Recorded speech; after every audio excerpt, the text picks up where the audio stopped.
Rodrigo, na nona linha aqui da fatologia, Nona linha? você podia dar uma geral sobre o sistema nervoso autônomo? O sistema nervoso autônomo. Que é muito simples, né? O sistema nervoso autônomo, o que que é? Né? Ele é o controle automático, os processos viscerais. Né? Quando você está diante de determinada situação, qualquer situação inesperada, vários mecanismos fisiológicos, químico-fisiológicos, elétricos começam a acontecer no teu sistema nervoso. Né? Então, a primeira reação, ela é normalmente sempre emocional. Tá? O cara que ele tem comando temperamental, a pessoa que ela é subjugada pelos impulsos do temperamento, normalmente ela age, o sistema nervoso dela é que age, não é ela que pensa, entendeu? Então ela está diante de uma determinada situação, alguém deu contra nela, por exemplo, num debate. Em vez de ela escutar o que a pessoa está falando, pensar a respeito daquilo, para depois argumentar, ela de cara já dá o contra, já começa a falar sem pensar, se infla, às vezes parte até para o braço, né? Então isso é o sistema nervoso autônomo agindo, né? É o processo emocional. O processo emocional ali sobrepujando a racionalidade, né? A gente tem que lembrar que nós somos seres humanos, né? Nós temos uma origem consciencial e nós temos aqui a nossa origem humana, que ela é intrafísica, que ela é instintiva, ela é de bichão mesmo, né? De animal. Então, nossa primeira reação, ela tende sempre a ser emocional. Então, a gente sabendo disso, a gente precisa se preparar para isso. Porque senão, quem toma conta é o sistema nervoso autônomo, né? Você parte para agressividade, às vezes. Agora, aqui, a parafatologia, segunda linha, o temperamento predisponente a arrebatamentos, possessões e semipossessões. Se você não racionaliza, se você não toma conta do seu temperamento, outros vão tomar por você, né? Se você não é uma pessoa que entende o nível de influência do teu temperamento instável nas tuas automanifestações conscienciais, você é marionete de assediador, né? Então você está mais predisposto a possessões e semipossessões nesse processo todo. Então, de novo, racionalidade, pensar para depois agir. Então, na hora em que você carrega no pensamento, a coisa muda toda. Vou aproveitar essa sua pergunta para falar uma coisa que é bastante importante aqui, né? Que é a nossa matéria-prima para a personalidade. Isso aqui o professor Valdo fala no Homo Sapiens Reurbanizados, na página 971, que foi a base para vários argumentos que eu utilizei, inclusive esse, tá? Ele fala aqui sobre a questão dos componentes das suas reações, da sua personalidade, né? Nós temos aí o pensene, tá? Na intrafisicalidade a gente tem o intelecto, que é relativo ao pen, né?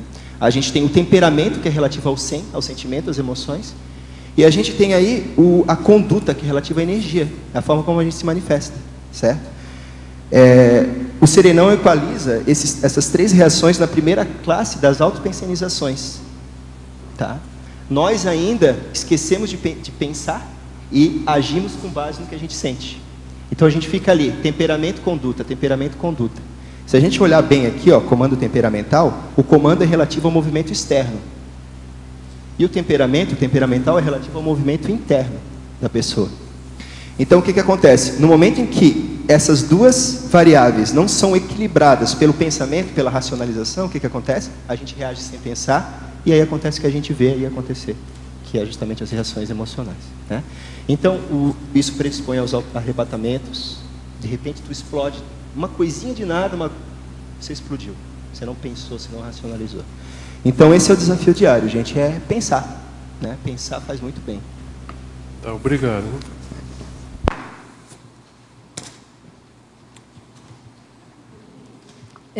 Fora pensar, né? Você falou na sua frase enfática e agora dizendo essa questão do cérebro, né? Influenciando a atitude e a conduta. Dentro das suas pesquisas, você partiu para algum mapeamento dentro do seu processo holossomático do que vai acontecendo no seu corpo e uma reação para tentar fazer a profilaxia, isso é, chegar 1 minuto antes, 1 segundo antes, ou já perceber que o seu holossoma já está tendo essa mudança e o que vai acontecendo em termos extrafísicos, de campo, de consciência. O que você tem sobre isso? Exatamente isso, Regina. Isso que você falou é justamente essa questão do você antecipar, né? Você Vamos falar de mim, né? Que é a base da pesquisa aqui, então. Tá? Eu tenho uma tendência a reagir emocional. Esse emocional, ele já teve todo um contexto anterior. Muitas vezes energético, extrafísico, consciex, todo um histórico holobiográfico, né, de comportamentos padrão em relação a determinado contexto, determinado local. Então, exatamente isso que eu fiz, aos poucos, vou fazendo aos poucos, né?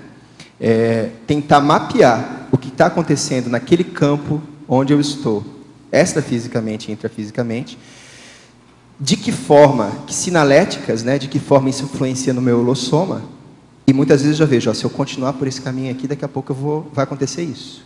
E aí eu já pego o 1 minuto antes que você falou, eu já me preparo para não deixar chegar naquela consequência, né, do comportamento emocional, digamos assim. Porque no momento em que instala a emoção, que instala o comando temperamental, o esforço que você tem que fazer para voltar para aquela racionalidade mas é muito maior. Às vezes demora dias, às vezes demora meses, dependendo da pessoa. Tem gente que em 5 minutos resolveu. Tem gente que na mesma hora já resolveu. E isso é prática, né? É dia a dia. O que é que ajuda muito? Eu vou aproveitar que você que está falando, né, e tem todo o processo da nossa IC que a gente trabalha com pesquisa, né? Ajuda muito você estar presente consciencialmente naquele momento, né? Você procurar perceber, estar com presença consciencial, procurar estar ali, não pensando em outras coisas, não estar predisposto a esses arrebatamentos. E pesquisar, você se auto-pesquisar enquanto você está pesquisando, enquanto você está ali trabalhando. Não, isso está acontecendo aqui no campo, está acontecendo ali, e de que forma que isso influencia em mim? Então, eu estou me auto-pesquisando e pesquisando também. E a auto-pesquisa, que aí você carrega no mental soma, mesmo você carrega no pensamento, né? Isso ajuda muito. Porque na hora que você racionaliza, você entende, eu reagi assim por causa disso. Eu tenho esse mecanismo, eu tenho esse gatilho. Então, você já começa a fazer a profilaxia disso. Chega uma hora que você já domina aquilo e a coisa vai embora. Então, você vai anotando, aí você vai separando, vai vendo o mapeamento da tua conduta e vai tentando fazer pontos em comuns de saber o seu funcionamento. Isso. É isso? Diário escrito, chega no final do dia em casa, anota tudo o que aconteceu, faz uma síntese do que aconteceu durante o dia, imprescindível.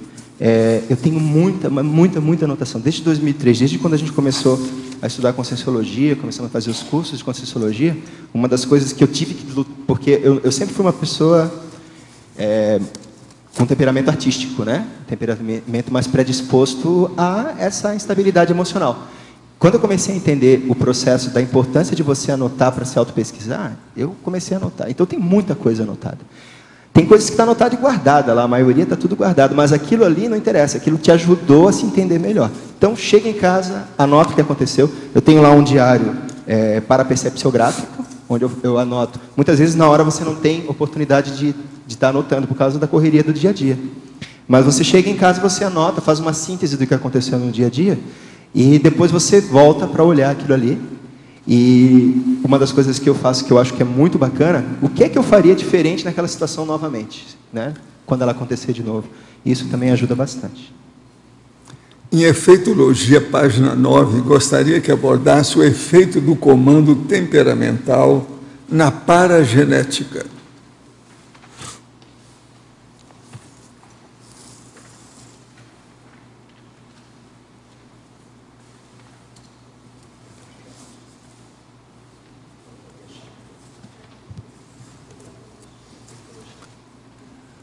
Certo. Efeitologia. Achei. O efeito temperamento, do comando temperamental na paragenética. Gente, aqui é só a gente, né, pensar um pouquinho, tá? Você é uma pessoa que você se comporta de maneira instável, tá certo? Você, ao longo de várias vidas, você tem esse modus operandi, né? Essa forma de reagir diante das situações, essa forma de interagir com as pessoas. Aquilo ali vai causando, vai mexendo com o seu holossoma, consequentemente vai mexendo na sua paragenética, né? A sua predisposição para agir de forma temperamental, nas vidas seguintes, vai ser muito maior, certo? Então, isso é uma condição o que você faz, como você reage, a forma que você pensa, influencia na sua paragenética e, consequentemente, a sua tendência a agir daquela forma nas próximas vidas é muito maior, né? A gente tem que entender que a paragenética é uma consequência das suas experiências, das suas escolhas, né? A paragenética, ela é a sua constituição, a síntese daquilo que você é, decorrente do que você fez, do que você escolheu, de como você se comportou, né? Das suas escolhas ao longo das suas vidas. Então, a paragenética é um assunto ainda que a gente está estudando, a gente ainda está no início desse processo, mas a gente pode começar a pensar a paragenética a partir da genética, né? Por exemplo, a gente tem aí a genética, que é a hereditariedade, que é aquilo que a gente herda dos nossos pais, né? Da nossa carga, né, de genes na família. E nós temos aí também a epigenética, né? Que é um ramo da genética que estuda as mudanças nos genes que ocorrem a partir do seu contexto mesológico e daquilo que você faz. Aonde você está, o que você come, como você se comporta, o que você sente. A gente já entende hoje, a ciência já estuda, a ciência tradicional, não estou falando nem da conscienciologia. Ela já estuda a influência dos contextos mesológicos, do ambiente, na sua alteração genética. Então, tem estudos, por exemplo, que mostram que com ratos, né, e etc. e tal, que a ratinha ela veio com aquela predisposição, se colocou ela num ambiente muito estressante, ela começou a ficar muito estressada, e os filhotinhos dela nasceram, consequentemente, muito estressados depois. Eles tiveram essa carga genética adquirida, né?